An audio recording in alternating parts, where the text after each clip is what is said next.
Hello bachcho, let's see this question. This question says a stationary object is released from a point P at a distance 3r from the center of the moon which has radius r and mass m.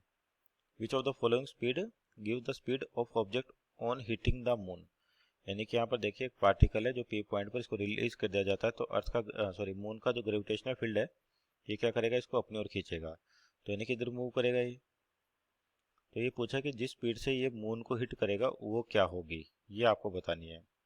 तो इस वाले के लिए जो की concept हो जाएगा आपके पास बेसिकली ये ग्रेविटेशन चैप्टर से आपके पास की कॉन्सेप्ट, और उसके अंदर क्या हो रहा है, एनर्जी कंजर्व हो रही है आपके पास, तो यानी कि एनर्जी कंजर्वेशन। एनर्जी कंजर्वेशन और एनर्जी कंजर्व क्यों होगी, जो आपके पास फोर्स लगेगा अट्रैक्शन फोर्स कौन सा, ग्रेविटेशनल फोर्स, तो वो क्या होता है आपके पास कंजर्वेटिव फोर्स होता है।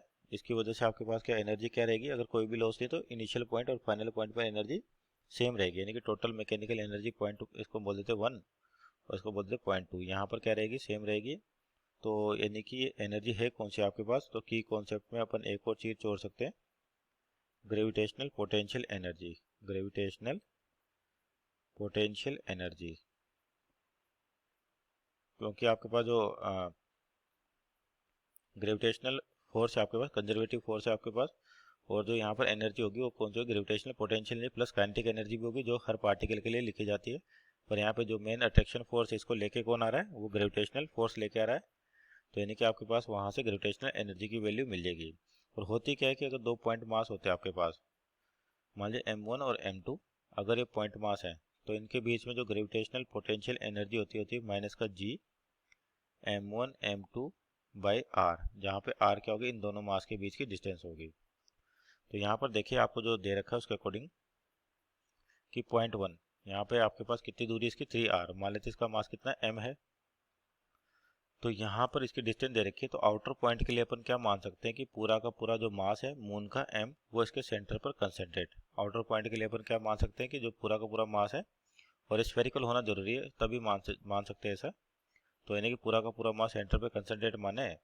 तो एनर्जी कंजर्वेशन करें तो K initial plus P initial equal to क्या होना चाहिए, K final plus P final.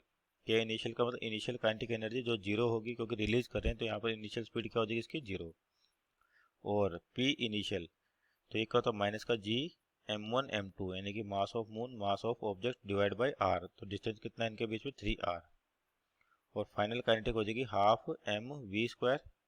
और फाइनल पोटेंशियल की बात करें यानी कि सरफेस ऑफ अर्थ पे पहुंच गया, सरफेस ऑफ मून पे, तो ये वैल्यू हो जाएगी जी m by are.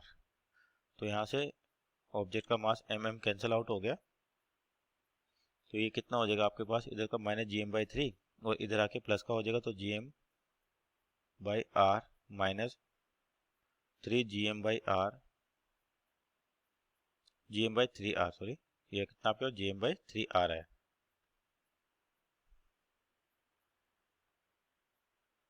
Equal to कितना हो जाएगा आपके पास v²/2, v²/2। तो यहाँ से आपके पास क्या हो जाएगा, gm/r कॉमन आ गया। तो नेक्स्ट स्लाइड में देखें तो gm/r आपका कॉमन आ चुका है, तो अंदर कितना बचेगा आपके पास, पहले टर्म कितनी है r और दूसरी कितनी है 3r, यानी कि 1 माइनस 1/3 इक्वल टू कितना v²/2, तो ये हो जाएगा 2/3 gm/r इक्वल टू v²/2।